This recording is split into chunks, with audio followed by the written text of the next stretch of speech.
Daripada Anas bin Malik radhiyallahu anhu berkata, Nabi SAW pernah berdoa, Allahumma inni a'udzubika minal barasi wal jununi wal juzami wa min sayil asqam. Ya Allah, aku berlindung denganmu daripada penyakit sopak, penyakit gila, penyakit kusta dan penyakit-penyakit yang buruk. Hadis diriwayatkan oleh Al-Imam Abu Dawud dengan sanad yang sahih. Assalamualaikum warahmatullahi taala wabarakatuh, dan salam sejahtera kepada semua yang sedang mengikuti program tuition online Perlis Mengaji. Baik, anda bersama dengan saya Cikgu Ahmad Zaki bin Abdul Kasli dalam slot Geografi Menengah Rendah yang bertajuk Kegiatan Ekonomi di Malaysia. Okey, dalam tajuk ini apa yang murid perlu fokus ataupun apakah yang dapat anda pelajari dalam tajuk ini ialah iaitu kita nak lihat apakah jenis kegiatan ekonomi yang terdapat di Malaysia, dan kita nak melihat taburan ini bermaksud peletakan kegiatan ekonomi utama yang terdapat di Malaysia, dan kita nak melihat apakah faktor yang mempengaruhi kegiatan ekonomi di Malaysia, dan akhir sekali bagaimanakah kegiatan ekonomi ini dapat memberi kepentingan kepada pembangunan negara Malaysia. Okey. Baik. Yang pertama kita lihat dulu ada berapa jenis kegiatan ekonomi yang terdapat di Malaysia. Okey. Kegiatan ekonomi merupakan adalah satu kegiatan manusia yang boleh menghasilkan pendapatan, iaitu menghasilkan wang ataupun duit. Dan kegiatan ekonomi di Malaysia terbahagi kepada 3 sektor. Ingatlah, jenis kegiatan ekonomi ni dia ada 3 jenis, iaitu yang pertama primer, yang kedua sekunder, dan yang ketiga tertier. Okey, cikgu akan pergi satu persatu apa yang dimaksudkan dengan sektor primer, sektor sekunder dan sektor tertier. Okey, untuk sektor primer ini ialah dia merupakan kegiatan yang mengeluarkan bahan mentah terus dari sumber semula jadi ataupun benda yang secara semula jadi. Sebagai contoh, kalau kita lihat di sini, yang pertama kita boleh golongkan sebagai pertanian, kegiatan ekonomi berasaskan pertanian, pembalakan, yang kedua, yang ketiga adalah perikanan, yang keempat adalah pelombongan, dan yang kelima adalah perternakan. Okey, bagaimana pertanian ini dikategorikan sebagai sektor primer? Kerana kalau kita lihat di Malaysia, apa aktiviti kegiatan yang melibatkan pertanian seperti penanaman padi, penanaman kelapa sawit, penanaman getah, penanaman koko, lada hitam, apa saja yang berkaitan dengan pertanian, dia dikategorikan sebagai sektor primer kerana dia menghasilkan bahan mentah. Sebagai contoh, kalau kita tanam padi, dia menghasilkan padi untuk apa? Untuk beras, kan? Dan kelapa sawit, buah kelapa sawit itu adalah bahan mentah. Dan pokok getah, dia menghasilkan susu getah. Dan susu getah itu kita panggil bahan mentah. Sama juga dengan pembalakan. Pembalakan ni kebiasaannya kita menebang pokok untuk mengambil kayu, dan kayu itu adalah bahan mentah. Dan contoh perikanan, okey, nelayan pergi menangkap ikan dan hasil tangkapan ikan tu adalah bahan mentah. Pelombongan, sebagai contoh di Malaysia kita banyak aktiviti pelombongan yang terdapat di Malaysia. Okey, cikgu ambil salah satu contoh, iaitu pelombongan petroleum. Okey, dan petroleum yang kita gali dalam perut bumi itu, yang berwarna hitam tu, itu adalah bahan mentah. Bahan mentah ni adalah bahan yang belum diproses lagi. Dan akhir sekali peternakan. Okey, kita menternak, bukan kita lah, petani menternak kambing contoh, ataupun lembu.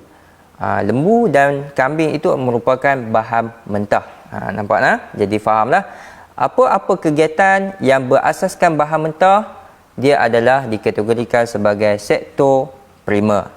Okey. Yang kedua, kita lihat apa yang dimasukkan dengan sektor sekunder. Sektor sekunder ni merupakan aktiviti ekonomi yang berasaskan bahan mentah, tetapi dia memproses atau menukarkan bahan mentah itu kepada barangan siap supaya boleh dijual kepada pengguna. Okey. Dan sektor ini terdiri daripada sektor pembuatan ataupun perindustrian dan juga pembinaan. Okey, sebagai contoh untuk cikgu memahamkan murid-murid yang dimaksudkan memproses bahan mentah kepada barangan siap. Sebagai contoh, okey, kalau kita lihat susu getah. Susu getah itu adalah bahan mentah.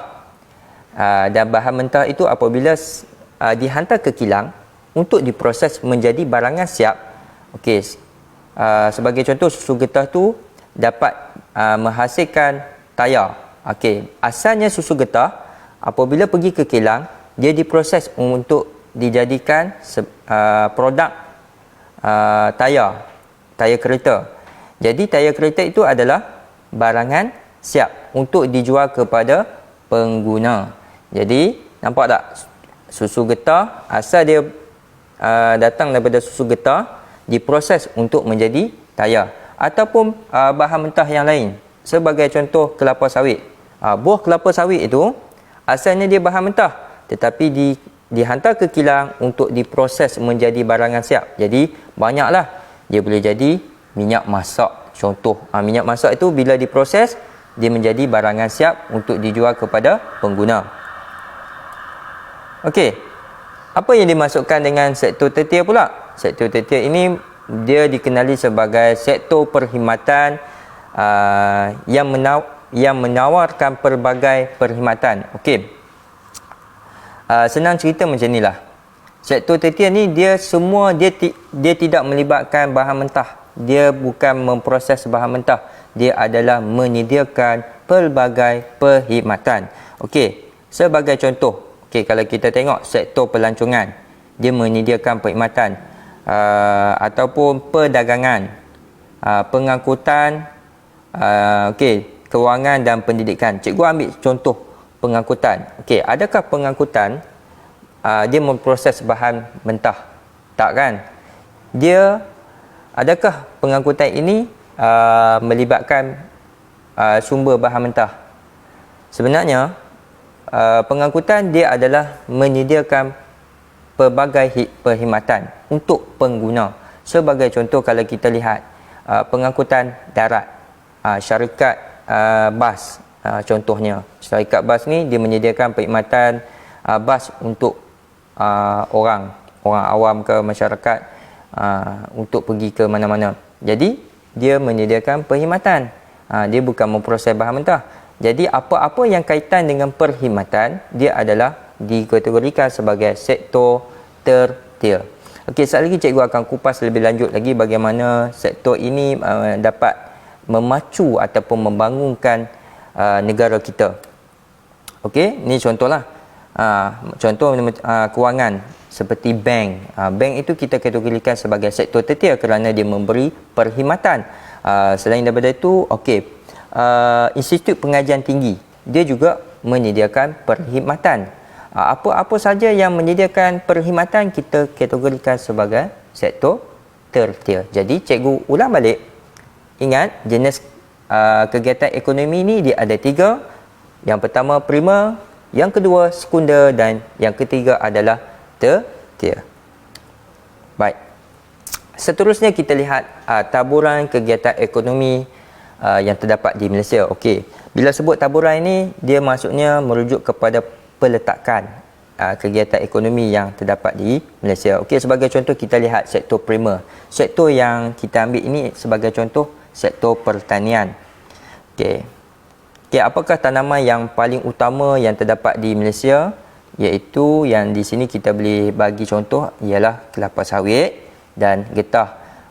Dan juga di sini kita boleh juga berikan tanaman padi kerana tanaman padi merupakan tanaman di antara tanaman utama yang terdapat di Malaysia. Okey. Di sini cikgu senaraikan kawasan yang terdapatnya tanaman kelapa sawit. Mungkin bagi setengah murid dia tak dapat melihat kelapa sawit ini dengan secara langsung. Mungkin dia hidup di kawasan bandar, mungkin agak susahlah untuk dia lihat kelapa sawit ni. Ada juga yang murid-murid yang tinggal di kawasan bandar, dia tak pernah lihat padi. Tapi di sini cikgu nak beri contoh di antara kawasan-kawasan yang banyak dengan tanaman kelapa sawit. Dan di sini juga dia ada faktor yang menyebabkan kawasan ini banyak kelapa sawit. Salah satu sebabnya nanti ada dalam bab yang seterusnya, cikgu akan terangkan faktor yang mempengaruhi kegiatan ekonomi ini. Sebenarnya dia ada kaitan dengan peletakan ataupun taburan kegiatan ekonomi yang terdapat di Malaysia. Dan sama juga dengan kawasan tanaman getah, terdapat kawasan ini adalah yang di antara yang banyak mempunyai tanaman getah di Malaysia. Dan suka untuk cikgu ingatkan, kalau murid-murid belajar sejarah, sebenarnya tanaman getah ini bukan berasal daripada Malaysia ataupun tanah Melayu. Sebenarnya tanaman getah ini berasal daripada Brazil, tetapi dibawa oleh masa itu kerajaan British untuk mengusahakan tanaman getah di tanah Melayu pada ketika itu. Dan maka wujudlah kawasan tanaman getah ini sebelum kemerdekaan tanah Melayu. Jadi sebenarnya dia ada faktor sejarah awal yang menyebabkan wujudnya peletakan ataupun taburan kegiatan ekonomi di Malaysia. Okey, kita lihat.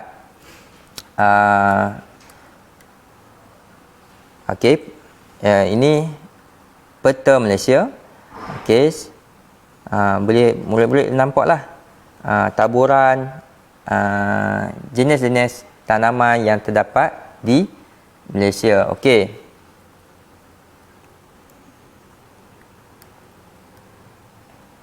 Okey, seterusnya kita lihat sektor sekunder, iaitu taburan kegiatan ekonomi bagi sektor sekunder, iaitu perindustrian di Malaysia.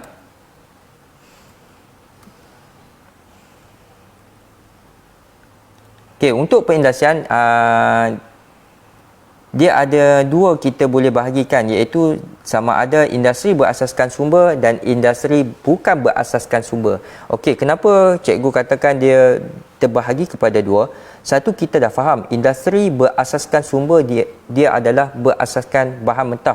Macam contoh tadi yang cikgu bagi getah, susu getah, dia berasaskan sumber. Tapi apa yang dimaksudkan dengan industri bukan berasaskan sumber? Di sini kita boleh kategorikan sebagai komponen elektrik ataupun elektronik. Dia bukan memproses bahan mentah, tetapi dia menghasilkan satu produk untuk kepada barangan kepada pengguna.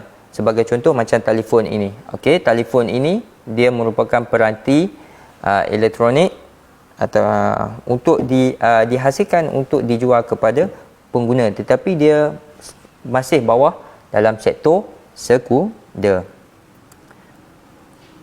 Okey, kita lihat taburan ataupun peletakan kawasan perindustrian di Malaysia yang kita lihat. Okey, ini. Tapi cikgu ambil satu yang agak popular lah. Macam contohnya Tanjung Malim. Okey, Tanjung Malim dia merupakan ada kawasan perindustrian.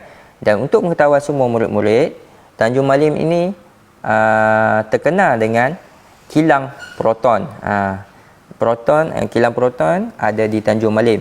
Dan sebenarnya banyak lagi kawasan-kawasan perindustrian yang terdapat di Malaysia. Okey, macam contoh Bayan Lepas. Bayan Lepas ni banyak, memang banyak kawasan perindustrian. Yang cikgu pernah lihat ialah syarikat yang menghasilkan gerudi grill, yang kita kenali sebagai Bosch. Syarikat company Bosch terletak di Bayan Lepas. Lagi mana lagi ya? Okey. Kita tengok, okey, di Sabah Sarawak pun terdapat juga kilang. Tapi tak banyaklah, dia tak banyak seperti Semenanjung. Kalau kita lihat kan, okey, cikgu patah balik, kita lihat peletakan kawasan perindustrian ni banyak di kawasan Semenanjung. Okey, kalau kita lihat di Sabah Sarawak, tak sebanyak macam Semenanjung. Kenapa? Kenapa kawasan ataupun taburan kawasan perindustrian di Sabah dan Sarawak tidak banyak seperti Semenanjung Malaysia? Dia ada kaitan dengan faktor yang kita akan belajar sebentar lagi, iaitu faktor yang mempengaruhi kegiatan ekonomi di Malaysia. Okey. Okay, yang ni yang cikgu sebutkan tadi tu, contoh industri yang berasaskan sumber, okey, sama ada kayu, getah, kelapa sawit. Dan industri bukan berasaskan sumber, industri elektrik, elektronik dan juga automotif. Automotif ni melibatkan pemasangan kereta ataupun pembuatan kereta, motosikal, apa-apa yang berkaitan dengan automotif. Dan kita di Malaysia, kita ada wujudnya syarikat automotif sendiri, iaitu kilang yang cikgu sebut tadi, kilang Proton yang menghasilkan kereta, dan juga kilang Perodua yang menghasilkan kereta, dan juga motosikal kita ada kilang Modenas. Okey. Okey, ini adalah contoh-contoh perindustrian di Malaysia. Okey, industri elektronik, industri berasaskan kayu, industri automotif dan industri berasaskan getah ataupun industri yang berasaskan sumber. Okey. Baik, kita lihat seterusnya sektor tertiar, iaitu sektor pelancongan yang melibatkan ataupun yang menyediakan perkhidmatan. Okey. Sebenarnya sektor pelancongan ni dia secara tidak langsung dia ada hubung kait dengan perkhidmatan yang lain. Sebagai contoh, kita tengok berkembangnya sektor pelancongan ini, dia secara tidak langsung dia menyebabkan keperluan perkhidmatan yang lain, sebagai contoh pengangkutan. Okey, di sini cikgu ambil Pulau Langkawi. Okey, Pulau Langkawi itu menjadi sebuah tempat pelancongan yang sangat menarik tumpuan, sama ada pelancong daripada luar negara ataupun dalam negara. Jadi disebabkan perkembangan sektor pelancongan, maka keperluan terhadap pengangkutan juga meningkat. Sebagai contoh, peningkatan terhadap pengangkutan udara. Okey, di Langkawi ada lapangan terbang antarabangsa Langkawi, dan keperluan pengangkutan air, iaitu perkhidmatan feri, dan juga pengangkutan darat di Pulau Langkawi, iaitu peningkatan terhadap permintaan terhadap kereta sewa. Okey, seperti teksi ataupun bas, dan juga perkhidmatan untuk kereta sewa, sama ada van ataupun kereta untuk digunakan dalam Pulau Langkawi. Dan juga wujudnya apabila kawasan ini berkembang sebagai sektor pelancongan yang rancak, dia akan meningkatkan lagi banyaknya hotel-hotel yang wujud di Pulau Langkawi. Okey. Okey, di sini cikgu senaraikan sedikit contoh tempat-tempat pelancongan yang terdapat di Malaysia. Okey, macam contohnya yang di sini Taman Negara Niah di Sarawak dan Pulau Sipadan di Sabah, Pulau Tioman di Pahang, Pulau Perhentian di Terengganu, dan air sekali Gunung Kinabalu yang terletak di Sabah. Okey. Okey, di sini kita lihat taburan kawasan pelancongan di Malaysia. Okeylah. Ini adalah contoh-contoh kawasan yang sangat menjadi tumpuan pelancong. Okey. Okey, baik, kita lihat apakah faktor-faktor yang mempengaruhi kegiatan ekonomi di Malaysia. Dan sebenarnya dalam kita belajar faktor-faktor yang mempengaruhi ini, sebenarnya dia ada kaitan dengan tema geografi fizikal yang kita belajar sebelum ini, iaitu bentuk muka bumi di Malaysia, dan juga cuaca dan iklim. Bagaimana cuaca dan iklim ini mempengaruhi kegiatan aktiviti manusia, dan sama juga bagaimana kepelbagaian bentuk muka bumi ini dia mempengaruhi kegiatan aktiviti manusia. Okey, jadi kita lihat faktor fizikal yang mempengaruhi kegiatan ekonomi di Malaysia. Yang pertama ialah faktor bentuk muka bumi. Okey. Bentuk muka bumi seperti tanah tinggi, tanah beralun, tanah pamah dan pinggir laut yang terdapat di Malaysia dapat mempengaruhi kegiatan ekonomi yang dijalankan. Sebagai contoh, kita lihat jenis bentuk muka bumi yang terdapat di Malaysia. Sebagai contoh, tanah pamah.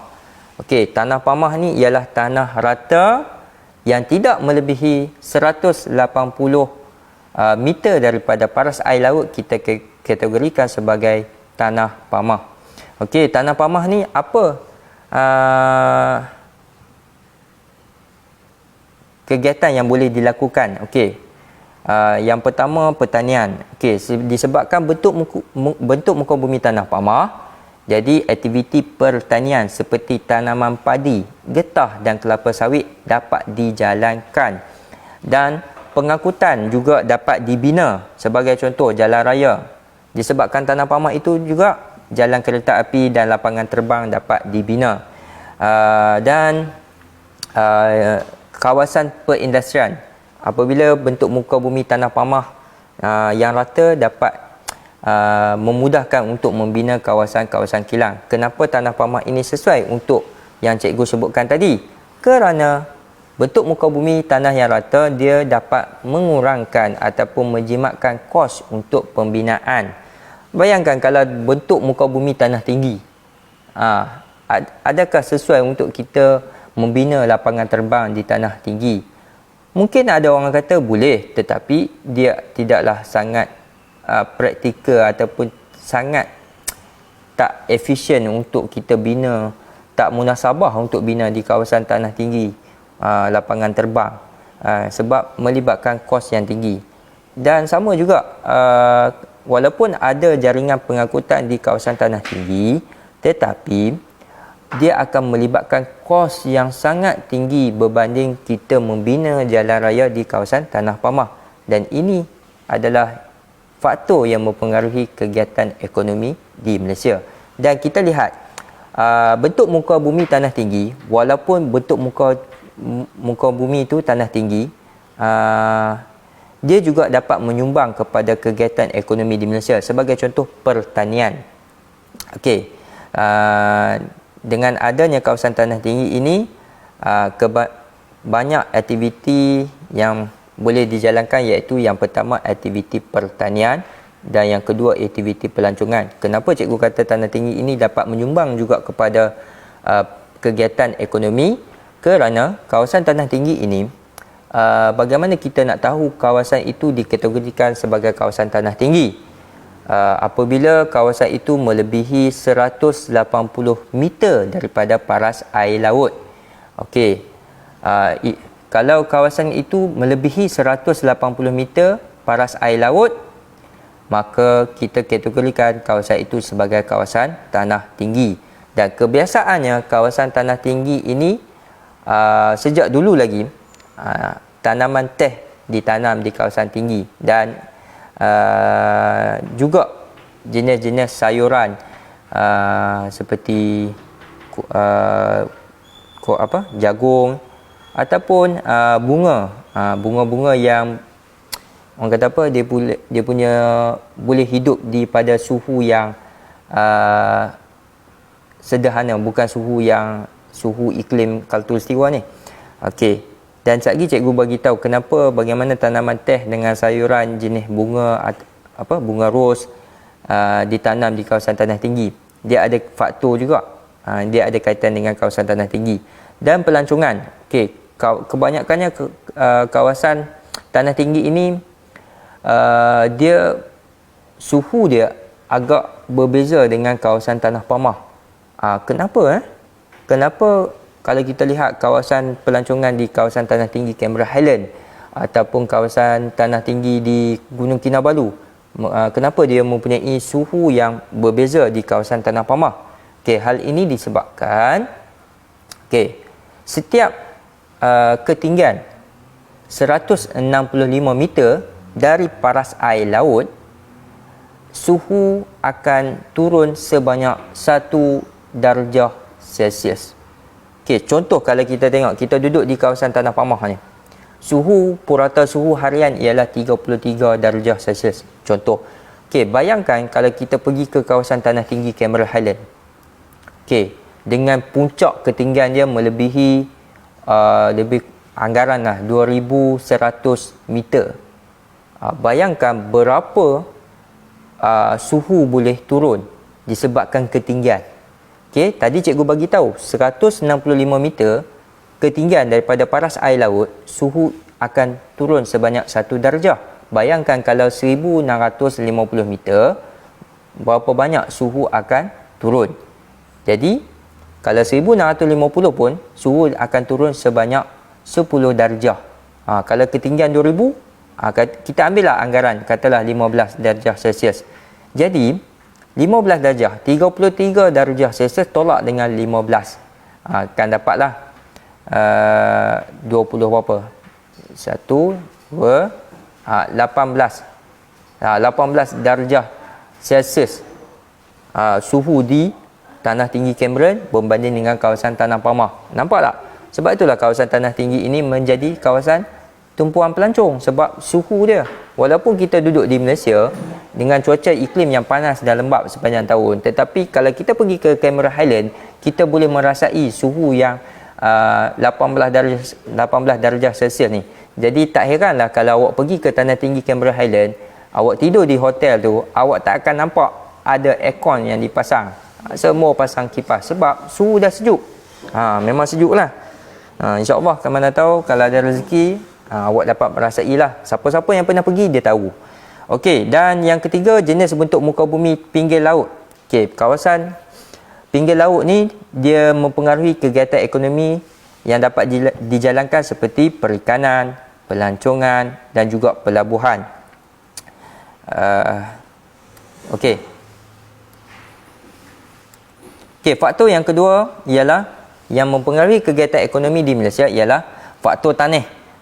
Faktor tanah ni dia mempengaruhi kegiatan ekonomi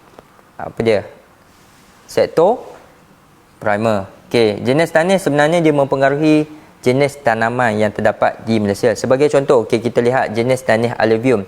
Dia mempengaruhi tanaman padi. Kebanyakan kawasan yang kita lihat tanaman padi iaitu dataran Kedah, Perlis, dataran Kelantan dan juga Tanjung Karang. Ini sebagai contoh nama tempat. Kenapa tanah alluvium ini sesuai untuk tanaman padi? Kerana jenis tanah alluvium ni dia bersifat menakung air. Sebab itulah tanah jenis alluvium ini sesuai untuk tanaman padi. Manakala jenis tanah laterit pula dia sesuai untuk tanaman getah dan juga kelapa sawit. Di sini cikgu bagi dua contoh tanaman utama. Sebenarnya ada juga lagi tanaman yang sesuai untuk tanah laterit ini. Tapi kita lihat kenapa jenis tanah laterit ini sesuai untuk getah dan kelapa sawit? Kerana dia tidak menakung air. Dia meresap air. Dia boleh menyimpan air dalam tanah. Dia tak macam alluvium. Alluvium dia menakung. Manakala gambut ini kebiasaannya ditanam dengan tanaman nenas.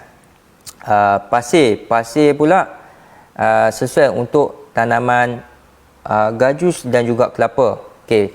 Kalau kita lihat struktur jenis tanah pasir ni, dia tak sama dengan yang laterit alluvium. Pasir ni dia mempunyai struktur tanah yang agak besar.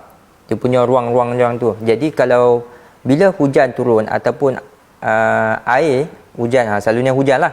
Hujan turun, dia boleh air itu meresap dalam tanah dengan cepat. Dalam tanah pasir itu dengan cepat. Jadi sebab itulah dia sesuai untuk tanaman kelapa. Dan beris ini tak semua tempat ada. Tanah beris ni orang tanam kenaf ataupun tembakau.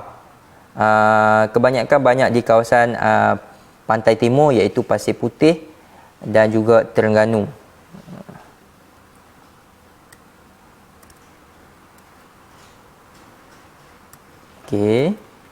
Dan faktor yang ketiga ialah faktor iklim. Sebelum ni mungkin ataupun murid-murid telah mempelajari apakah iklim, jenis iklim di Malaysia. Malaysia mengalami iklim khatulistiwa dengan dia panas dan lembap sepanjang tahun. Dan suhu purata di Malaysia ialah sebanyak 27 darjah Celsius dengan jumlah hujan tahunan purata melebihi 2,600 mm. Dan disebabkan iklim khatulistiwa ini, banyak aktiviti kegiatan ekonomi dipengaruhi oleh faktor iklim ini. Sebagai contoh, kalau kita lihat yang pertama, aktiviti pertanian. Okey, aktiviti pertanian banyak bergantung kepada cuaca dan iklim ni. Dan aktiviti pembalakan, bagaimana iklim, cuaca dan iklim ini mempengaruhi kegiatan pembalakan. Dia adalah disebabkan, okey, tadi cikgu dah sebut cuaca iklim di Malaysia, cuaca panas dan lembap sepanjang tahun. Disebabkan purata suhu 27 darjah, dia panas, dan jumlah hujan taburan yang tinggi, dia menggalakkan tumbuhan semula jadi di hutan hujan tropika. Dan juga jumlah hujan tahunan yang tinggi juga dapat menggalakkan kegiatan pertanian, iaitu penanaman padi, getah dan kelapa sawit. Okey. Dan juga cuaca dan iklim ini juga dapat mempengaruhi aktiviti pelancongan. Bagaimana? Okey, untuk pengetahuan semua murid-murid, tidak semua tempat dia mempunyai pembentukan batu karang. Dan pembentukan batu karang ini akan berlaku apabila di kawasan pulau ataupun pinggir laut yang mempunyai air laut yang jernih. Yang pertama. Yang kedua, kedalamannya tidak melebihi 55 meter. Yang ketiga, faktor cuaca, faktor suhu. Okey, untuk pengetahuan semua murid-murid, batu karang ini akan hidup apabila suhu air laut tu, suhu purata di antara 20 hingga 30 darjah Celsius. Jadi faktor suhu ini juga dia mempengaruhi pembentukan batu karang di Malaysia. Dan sebab itulah kalau kita lihat, hanya terdapat beberapa sahaja kawasan yang mempunyai pembentukan batu karang. Dan apabila adanya kawasan batu karang ini, dia sebenarnya menarik minat kepada pelancong untuk pergi ke tempat itu. Jadi nampak tak bagaimana iklim ini dia mempengaruhi sektor pelancongan. Okey. Dan juga pertanian di kawasan tanah tinggi tadi cikgu bagi tahu dah sebab kenapa suhu dia 18 darjah Celsius, disebabkan ketinggian daripada paras air laut menyebabkan suhu itu semakin menurun. Okey. Sebab itulah kalau awak tengok, kalau tanam strawberry di Cameron Highlands memang hidup lah sebab suhu dia 18. Cuba tanam strawberry di Perlis ni, tak hidup lah sebab suhu dia tak sama. Okey. Dan faktor yang keempat ialah faktor saliran. Di Malaysia ni dia banyak memiliki saliran. Kalau pelajar lihat balik topik tingkatan 1, kita akan belajar bab saliran kan. Okey. Malaysia sebenarnya memiliki saliran yang baik. Saliran yang baik ni adalah saliran merujuk kepada air yang mengalir. Kalau saliran yang buruk, dia air tak mengalir. Saliran yang baik ini merujuk kepada sungai. Kalau saliran yang tak baik, dia merujuk kepada tasik. Okey. Disebabkan saliran baik juga dia menggalakkan aktiviti pertanian dan juga aktiviti pelancongan. Sebagai contoh di Melaka, boleh buat river cruise. Okey. Dan faktor yang kelima ialah faktor bahan mentah. Faktor bahan mentah ini akan mempengaruhi kegiatan ekonomi di Malaysia kerana bahan mentah ini menjadi sangat penting kepada sektor sekunder, iaitu industri untuk memproses barangan. Okey. Sebagai contoh, kita lihat bahan mentah kayu balak digunakan untuk menghasilkan perabot, papan ataupun kayu gergaji. Manakala kelapa sawit ini juga diproses untuk dijadikan sebagai minyak masak, sabun dan lilin. Getah digunakan untuk menghasilkan sarung tangan dan juga tayar. Sebenarnya banyak lagi. Petroleum dan gas asli digunakan untuk menghasilkan minyak kenderaan, petrol, minyak pelincir, plastik dihasilkan dengan menggunakan petroleum dan juga cat. Kaulin ni ataupun kita kenali sebagai tanah liat, digunakan untuk menghasilkan tembikar dan juga jubin. Mozaik lah kalau kita panggil kat sini, kalau tak faham jubin, mozaik lah tu. Dan batu kapur digunakan untuk menghasilkan simen. Okey. Sebenarnya kalau untuk pengetahuan semua murid-murid, kelapa sawit ni, untuk pengetahuan semua, kelapa sawit kita adalah merupakan kedua terbesar pengeksport utama kelapa sawit di dunia selepas Indonesia. Indonesia nombor 1 pengeksport utama kelapa sawit di dunia. Kedua adalah Malaysia. Nampak tak? Okey. Ini tadi kita tengok faktor fizikal, kita tengok pula faktor manusia. Faktor dasar kerajaan. Okey. Bagaimanakah kegiatan ekonomi ini berkembang? Dia adalah disebabkan faktor dasar kerajaan. Okey. Untuk pengetahuan semua, wujudnya kawasan-kawasan kelapa sawit ini adalah disebabkan idea daripada Perdana Menteri kita pada ketika itu, iaitu Tun Abdul Razak. Dia nak mewujudkan kawasan ataupun tanah rancangan untuk aktiviti pertanian, iaitu penanaman kelapa sawit. Dan idea ini dimasukkan dalam dasar ekonomi baru DEB untuk memberi peluang pekerjaan pada ketika itu, dan juga untuk meningkatkan sektor hasil pertanian negara dalam bidang kelapa sawit. Selain daripada itu juga, kerajaan mewujudkan RISDA untuk pertanian getah. Bukan RISDA, Felcra, sorry. Felcra ni untuk tanah rancangan bagi getah, manakala Felda untuk tanah rancangan bagi tanaman kelapa sawit. RISDA ni adalah untuk yang berkaitan dengan bagi petani yang tidak terlibat dengan Felcra. Dia diwujudkan, dipantau oleh RISDA untuk membantu pekebun kecil untuk tanaman semula getah. Okey. Dan yang kedua, faktor manusia, iaitu faktor infrastruktur. Okey.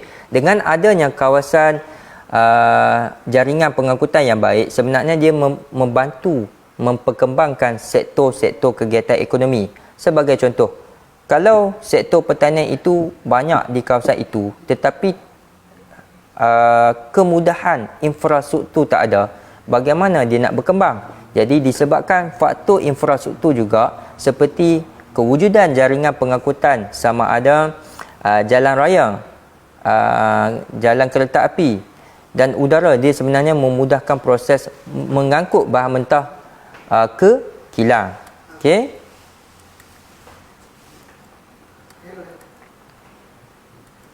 Dan yang ketiga, faktor teknologi lah. Okey, dahulunya mungkin petani banyak menggunakan alatan-alatan tradisional. Dengan disebabkan kemajuan dalam teknologi, faktor teknologi ini dia membantu ataupun mempengaruhi kegiatan ekonomi di Malaysia. Sebagai contoh, ya, dahulu orang ambil padi pakai apa, macam kita kata menebah tu, lepas tu kita kena banting pula. Okey, sekarang ni guna mesin saja. Mesin tu kira pakai sekali je. Adalah singkat. Lepas tu kita menggunakan robot untuk pemasangan kenderaan. Kalau kita tengok dalam gambar ni, boleh nampak tak robot? Disebabkan teknologi yang semakin tinggi lah, dengan alatan robot ni membantu mempercepatkan proses pemasangan. Dan juga dengan berkembangnya teknologi ini, faktor teknologi ini membantu dalam sektor perikanan. Sebagai contoh, kita menggunakan alatan sonar ataupun GPS untuk menentukan kawasan yang mempunyai tempat ikan yang banyak ni. Okey. Okey, cikgu skip. Okey, dan yang keempat adalah disebabkan faktor modal. Okey. Disebabkan perkembangan kegiatan ekonomi yang semakin pesat berkembang, jadi kerajaan ataupun faktor modal ini mempengaruhi kegiatan ekonomi, iaitu sama ada modal domestik ataupun daripada pelaburan langsung daripada luar negara. Okey. Contohnya, okey, kalau petani dia nak kembangkan lagi dia punya orang kata apa? Sektor pertanian dia. Contohnya dia tanam padi, dia nak memperkembangkan lagi dia punya sektor pertanian dia ataupun aktiviti penanaman padi, maka mungkin dia tak ada modal. Okey, jadi bagaimana dia nak dapatkan modal ini?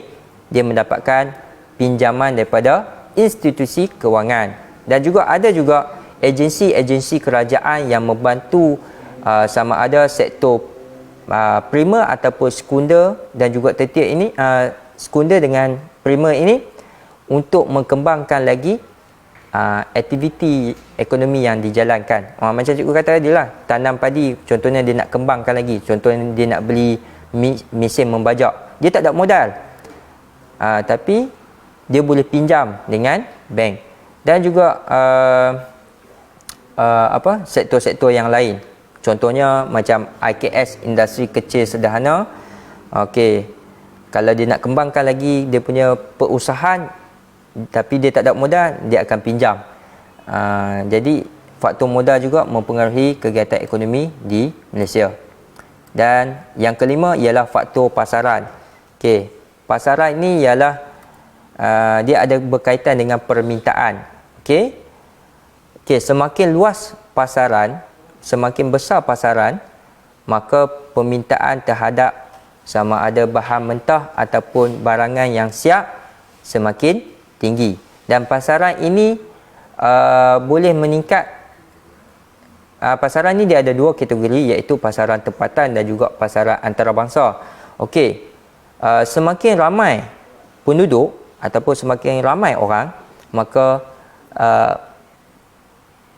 pasaran itu semakin luas, ataupun permintaan terhadap barangan ataupun bahan mentah itu akan semakin tinggi. Sebagai contoh, kalau kita lihat pada tahun 2000, jumlah penduduk di Malaysia adalah 20 juta.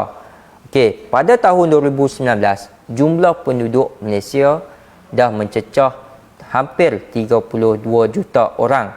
Jadi dengan peningkatan jumlah penduduk setiap tahun menyebabkan faktor pasaran itu semakin meluas. Jadi dia akan banyaklah berlakulah permintaan terhadap makanan itu semakin meningkat. Contohnya permintaan terhadap beras semakin meningkat, permintaan terhadap minyak masak, permintaan terhadap kenderaan, sebab jumlah penduduk semakin bertambah, semakin meningkat. Okey. Dan yang keenam adalah disebabkan faktor buruh, dia akan mempengaruhi kegiatan ekonomi di Malaysia. Okey, dengan adanya jumlah penduduk yang ramai, atau dia akan menyediakan banyak bekalan tenaga buruh. Okey. Jadi apabila tenaga buruh banyak, jadi maka ekonomi ataupun sektor-sektor yang kita cikgu sebutkan tadi, sektor primer, sektor sekunder dan sektor tertiar ni mempunyai banyak bekalan tenaga buruh.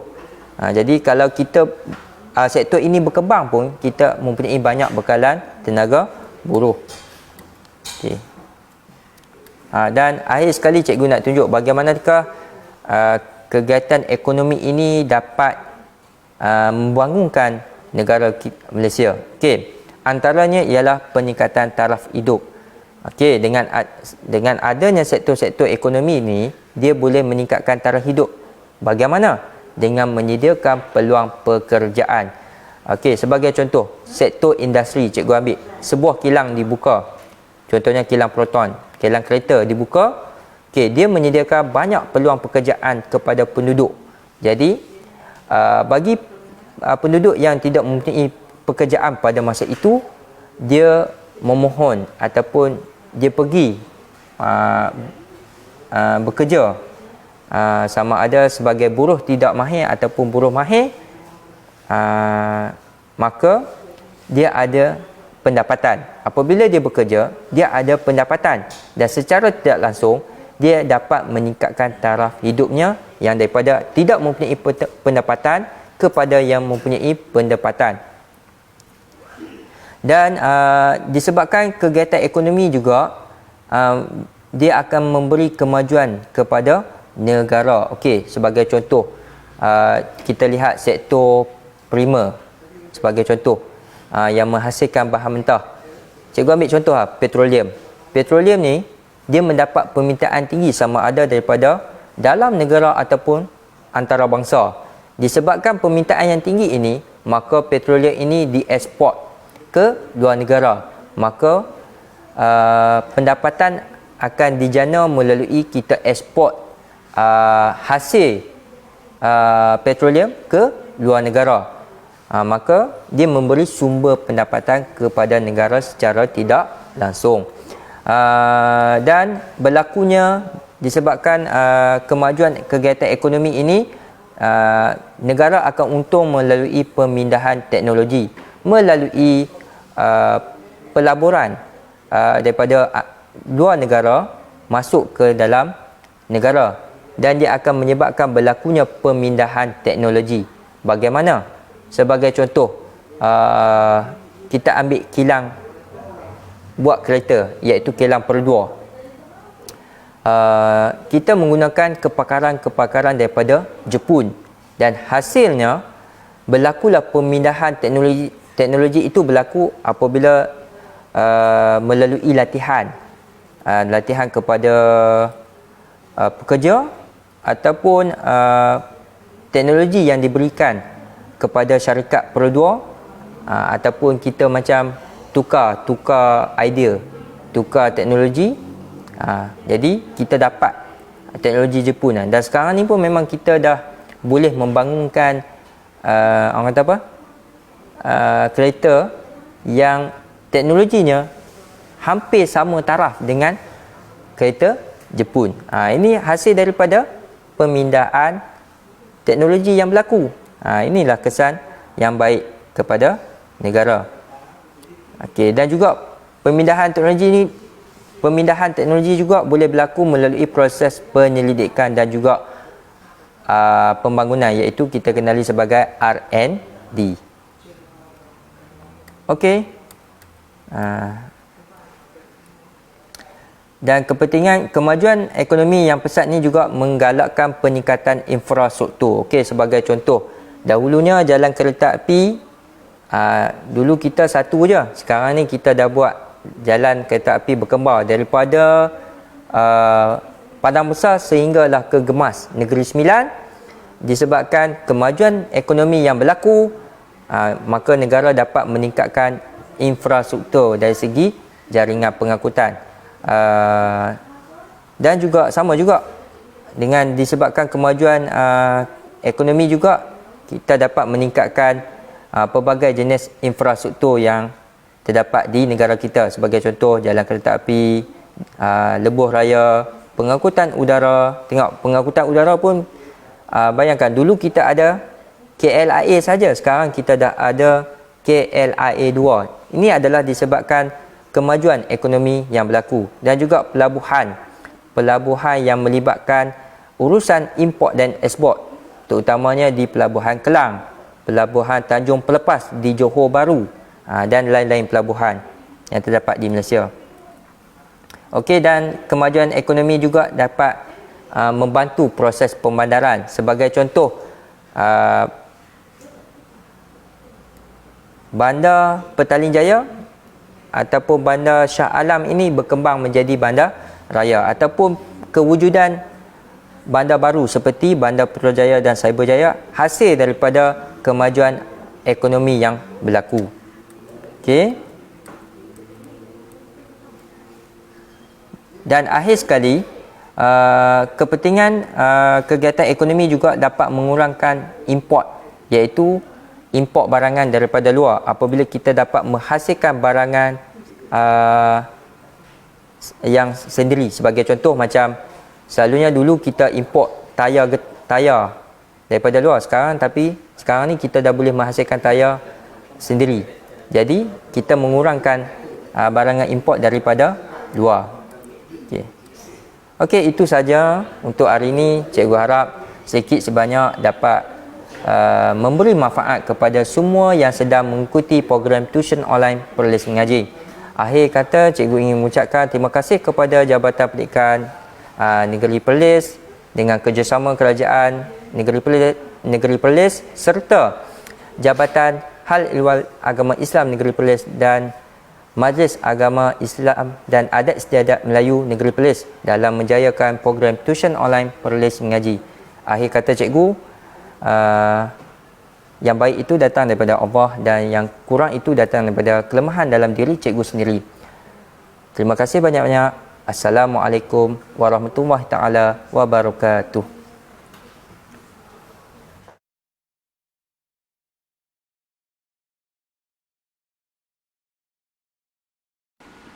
Daripada Anas bin Malik radhiyallahu anhu berkata, Nabi SAW pernah berdoa, Allahumma inni a'udzubika minal barasi wal jununi wal juzami wa min sayil asqam.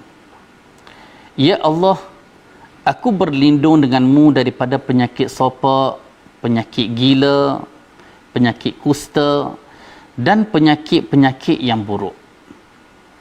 Hadis diriwayatkan oleh Al-Imam Abu Dawud dengan sanad yang sahih.